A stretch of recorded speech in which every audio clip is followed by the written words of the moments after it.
चला म्हणलं आता पटापट आवरून घेतलं. रविवारच्या दिवशी कोणी नव्हतं घरी, जिकडे तिकडे कामाला गेलते. म्हणलं तर चला म्हणलं आपणसुद्धा मैत्रिणीकडे जाऊन या 1 तास.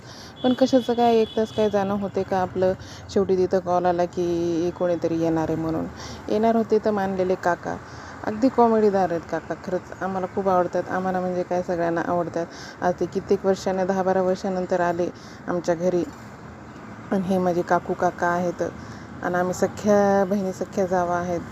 खरंच असं घर जर असं रोज जर कोणी येत जात गेलं तर किती छान बरं वाटते. आपलेपणाही वाटतो आणि लेकरांनाही माहीत होते की नाही गड्या हे आपले कोण आहेत ते. तर हे असं काहीतरी कार्यक्रम झाला आमच्यात आणि अचानकच ठरलं, सरप्राईज दिल्यासारखं झालं. सकाळीच लवकर निघाले पण आम्हाला कळवलं 2 वाजता. सो हरकत नाही म्हणा, आले तेच खूप झालं आमच्यासाठी खरंच.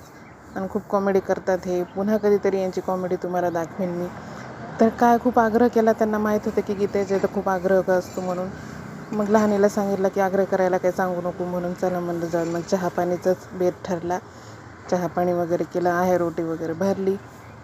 आहेर तर काय घेतला नाही, पिसोटीनंच ओटी भरली.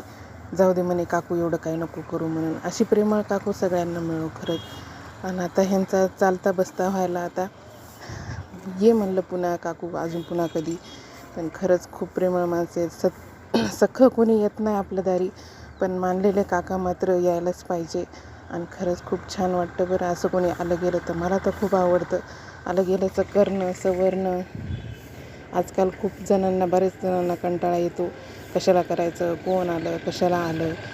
पण याच्यातले आम्ही बिलकुल नाही येत.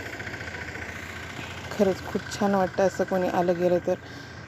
यांना तर खूप आवडते, एवढं आवडते जितकं आलं गेलं येणार जाणार असेल तर तितकं आपलं घर गोकुळासारखं बनतं असं म्हणतात.